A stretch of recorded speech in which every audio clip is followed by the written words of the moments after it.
Bueno, les proponemos meternos en otros temas de actualidad. Hablamos de salud porque se vinieron los fríos, que ya comenzaron con, bueno, varias afecciones respiratorias. Y es en este contexto entonces que recibimos a la doctora Catalina Pires, integrante del Comité de Infectología Pediátrica de la Sociedad Uruguaya de Pediatría y profesora de Clínica Pediátrica de la Facultad de Medicina. Bienvenida nuevamente a Arriba Gente. Buenos días. ¿Qué tal? Muchas gracias por los minutos para hablar de salud. Sí, bueno, ahora estamos en vacaciones de julio para los niños y niñas y tiene que ver este receso con las infecciones respiratorias. Sí. Este año se habían adelantado, ¿no? Teníamos un pico. ¿En qué situación estamos ahora a nivel general? Sí, este año no tuvo las características del año 23, pero está por arriba del año 22 en lo que se refiere a las afecciones de los niños. Para decir algunos números, también empezó temprano las afecciones respiratorias. En verano hubo casos de COVID y hubo fallecidos por COVID en verano. Parecería que el virus del SARS-CoV-2 es más del verano y luego declina, pero para la semana 11-12 epidemiológica, que es fines de abril-mayo, ya empezaron los virus respiratorios y ahí en mayo tuvimos, a fines de mayo, un ascenso vertical de los casos. No llegamos a los mismos números del año pasado, que fueron muy importantes, pero para tener una idea, sí se enfermaron más adultos, pero la incidencia en adultos, supónganse, son 10 cada 100.000 personas mayores de 15 años. En cambio, en los niños ahí llegamos a 32 cada 100.000, cuando en el año 23 fueron 40 cada 100.000. Es muchísimo. Uno lo mira así, parece poco, pero es mucho, porque, bueno, el sistema de salud para la atención de los niños satura algunos lugares, como son las emergencias, la atención en domicilio y la hospitalización. Claro. Entonces eso genera un problema.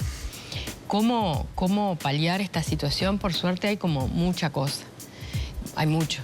Lo primero es decir que las vacaciones sí tienen, las vacaciones estas de invierno siempre tuvieron como dos objetivos. Uno es cortar la transmisión, sobre todo de influenza, que este año fue sumamente intensa, con muchos síntomas, con mucha internación, que llamó un poco la atención. Y si uno mira los números que hay de la vigilancia que se hace en el país, fue muy intensa en ese mes de mayo, lo que afectó a muchos adultos y a los niños cuando llegó el virus respiratorio sincicial, después de la gripe, con otros virus, muchos. Y yo digo muchos y voy a decir nombres porque los padres aprovechar estos minutos porque ellos están muy preocupados, las mamás, los papás, porque sus hijos se enferman cada 15, 20 días. O sea que los virus más conocidos son el virus de la gripe, la influenza, virus respiratorio sincicial, pero hay otros. El rinovirus, el resfriado común, es importante, adenovirus, bocavirus, metaneumovirus, todo eso estuvo. Entonces, para eso uno no tiene una inmunidad, son distintos virus. Claro, uno se agarró gripe o influenza, pero después se recupera y por ejemplo, un adenovirus, puede ser eso. Claro. Este año en particular hubo como una concatenación, ¿no? Sí, este año parecería que sí, por eso, de que empezó muy temprano y los virus de influenza fueron realmente muy agresivos. Ahora, doctora, ¿son virus que estuvieron o todavía están? Todavía están. Está predominando ahora virus respiratorio sincicial e influenza, pero todavía están. Y hay una cosa, después, en agosto, estos virus vuelven siempre como a tener otro pico. ¿Y a qué voy? Las vacaciones de julio son para evitar que esto se siga propagando por los niños, que en este caso sí son los que lo propagan a todos, ellos a los adultos y a su entorno, pero también para que ellos tengan un momento de distensión, están cansados. Es necesario también poner foco en eso y hacer actividades como seguras, ¿no? Claro. Acá no cambia nada en lo que decíamos antes, tratar de que las vías respiratorias se afectan mucho si uno los expone al frío en forma intempestiva, o sea que bueno. ¿Cuáles son esas recomendaciones, doctora, pensando en actividades? Porque también muchas veces se ha señalado, necesitan estar al aire libre, en contacto con la naturaleza, moverse, Sí, a quemar veces puede energía. parecer hasta contradictorio, ¿no? Porque Claro. afuera está frío, pero lo mejor es aire libre. bueno, ¿Qué el aire libre, pues se presta mucho para ir al cine, el teatro, actividades adentro. Sí. Bueno, en esas actividades adentro, tratar de que no sean en ambientes que no estén, que no estén ventilados, que sean demasiado pequeños, ¿no? Cuando uno va a esos lugares y el lavado de manos sigue siendo fundamental porque estos virus se transmiten por el aire, pero también por las manos y las superficies que quedan con el virus que permanece allí. Y lo que se recomienda es, bueno, estas actividades que para ellos son importantes, hacerlas a las horas en el que el clima se templó. O sea, lo que es malo para la vía respiratoria es ese aire frío que afecta las células que tenemos en las vías respiratorias para defendernos. Entonces, eso sí hay que cuidarlo. Doctora, a ver si le entendí bien. Usted dijo que en la semana 2 hubo un crecimiento vertical por la circulación de todos estos virus, que seguramente vuelvan en agosto. Sí. ¿Quiere decir que en agosto vamos a tener otra vez un crecimiento vertical de casos? No es tan así. Entre la semana 12 y la 19 fue vertical. Ajá. Y ahí fue como que hubo un gran movimiento. Ahora quedan muchos niños internados de ese tiempo, porque estas afecciones son complejas en su atención, sobre todo en los más pequeñitos, en los menores de 6 meses. Pero en agosto es un pico más leve. Ajá. Por ejemplo, el año pasado fue agosto, septiembre, era septiembre y todavía estaban. Entonces, eso va a que uno dice, estas medidas que son las mismas de siempre, si hay un niño enfermo, no llevarlo a jugar con sus amigos, claro, que quede resguardado, que no esté en contacto con personas que tienen enfermedades, que espere a estar afebril para reintegrarse a todo eso. El lavado de manos, el cubrirse la tos en los chicos más grandes, en los adolescentes. Pero bueno, por otra parte necesitan eso. Y la actividad al aire libre a veces es mejor que en un ambiente en donde hay muchas personas. Y usted hablaba del verano, muchos casos de COVID, fallecimientos por COVID. ¿Qué pasa con los menores, con los niños en esta época del año, con este tipo de virus, con las afectaciones a los bebés de menos de 6 meses, con las gripes que los pueden afectar también? ¿Cuántos casos llevamos registrados por esta situación de fallecimientos? Los fallecimientos que yo me refería en verano son siempre en adultos. ¿Y en niños? No, en niños esta situación que por ahora viene controlada y en cierta forma, aunque esté saturado por momentos el sistema en la disponibilidad de camas de hospitalización o en cuidado intensivo, viene siendo que, bueno, hay dificultades, pero se sobrepasan.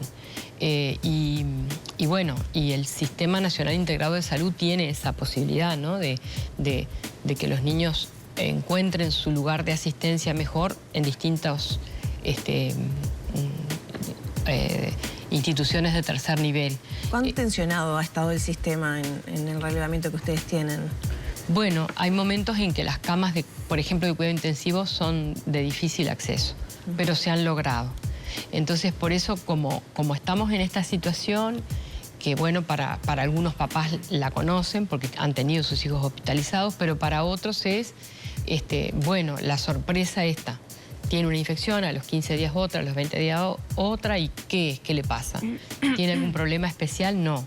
La buena noticia es que tenemos como muchas medidas, además de estas que les dije, los de la vacunación, siempre insistimos en la vacunación regular, porque ahí hay vacunas específicas para no tener complicaciones después de una infección viral.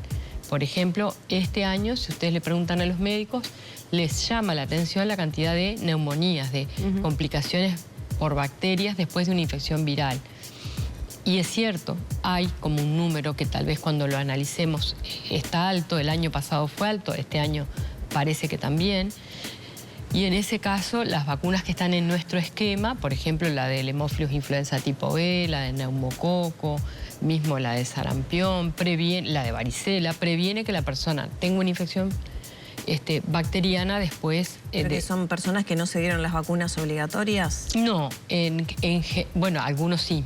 Algunos sí. Porque los niños se requiere hasta para la escuela, ¿no? Algunos niños no han llegado a vacunarse porque no les corresponde. Otros no están vacunados, pero es una proporción baja en nuestro país. Y aún estando bien vacunados, las pueden enfermar. O sea que no es que uno porque esté vacunado no va a enfermar. Pero realmente la cantidad de infecciones que teníamos antes ahora no ocurren. La verdad es que no. El número de neumonías era enorme y ahora es... O sea, la vacuna de la gripe previene, por ejemplo, que una influenza derive en una neumonía posterior. Exacto. Eso, lo que usted está diciendo es sumamente importante porque la vacunación de influenza evita que uno tenga esta enfermedad que es severa por sí misma, pero además evita que tenga una neumonía. Para nosotros, para el mundo, ¿no? Fue casi experimental lo de la pandemia de COVID. Vino un virus nuevo y estos otros virus que les decía se replegaron, ¿no? No estuvieron. Eso es lo que han hablado el año pasado y el anterior. La deuda inmunológica de muchas personas, niños y adultos. No nos infectamos, vinieron los virus, nos infectamos severamente y después para nosotros hubo un número de neumonias que aumentó, no excesivamente, no como antes de tener las vacunas. Antes de tener las vacunas eran muchísimos. Por ejemplo, para el Pereira Rosell, donde yo trabajo, ingresaban 1.200 vacunas de niños antes de tener la vacuna de neumococo. Y después ingresan 200. Bueno, es muchísimo menos. Claro. Pero para cada familia es un problema. Claro. Doctora, a propósito de las vacunas, la gente que no se puede estar mirando ahora puede decir, che, lo que dice esta mujer está interesante, está bueno. ¿Se está a tiempo de vacunarse ahora contra la gripe? Porque uno puede pensar, no, ya si no me vacuné en el arranque del invierno, en el arranque de los fríos, ahora ya no. Perfecta la pregunta, porque es así. Hay países que incluso la tienen en su calendario para que por ejemplo Argentina, para que se vacunen en el momento que sea. Y eso es por esto que le estaba diciendo. La vacuna de gripe tiene 3 virus diferentes, 2A y un B. El que más circula ahora es H3N2, pero también circula el de la pandemia de influenza, el H1N1. Entonces, tal vez uno tuvo uno, puede tener el otro, o después puede tener un B que a veces viene más tarde. O sea que vacunarse está siempre bien. Aún si uno cree que tuvo un cuadro de influenza, vacunarse. ¿Y el efecto, doctora, de cuánto es la vacuna? Y la vacuna se vacuna anualmente por esto, porque estos virus cambian. Un año. Y después lo otro novedoso, que me parece que lo habrán escuchado, es la vacuna del virus respiratorio sincicial. Sí, que se le va a dar a embarazadas, ¿no? Que ya está disponible. La vacuna no está disponible, pero esperamos que antes de que finalice la temporada del virus respiratorio sincicial, que empieza en marzo y a veces se alarga hasta septiembre, esa sería nuestra temporada de virus respiratorio sincicial. Y ahí, por la gravedad que tienen estos cuadros en los niños menores de 6 meses, así no se hospitalicen, lo pasan muy mal, ¿no?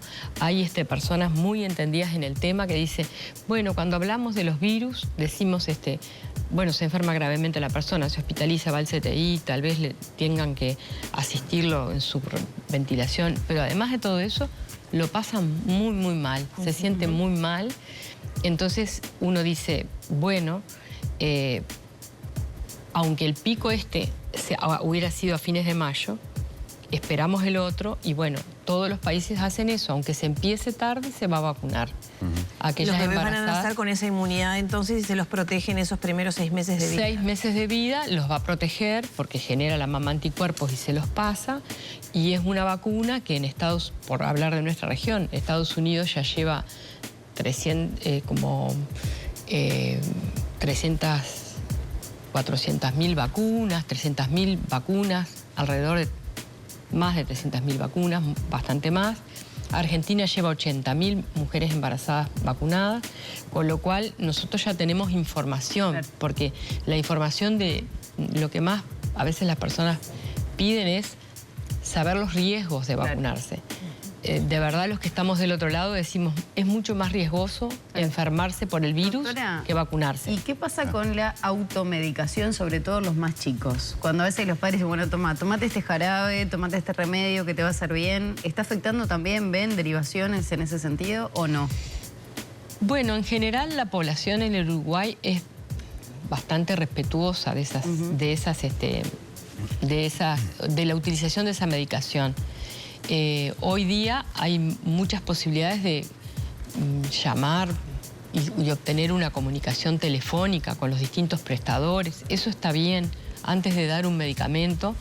Hay medicamentos que parecen muy inocuos y si uno no sabe, no leyó adecuadamente, no consultó, aunque sea telefónicamente, es recomendable que no automedicar. No, es bastante importante no hacerlo. Y la última es, ante virus respiratorios o sospechas, siempre llamar previamente y no llevar a la puerta de emergencia, ¿o no? Bueno, ahí un minuto para decirles lo que les decimos siempre. Para no ir, el niño tiene que estar, si tiene fiebre, se la descienden, pero tiene que quedar con un estado general que la familia lo reconozca como no el habitual, porque está enfermo, sintiéndose mal, pero sí bien.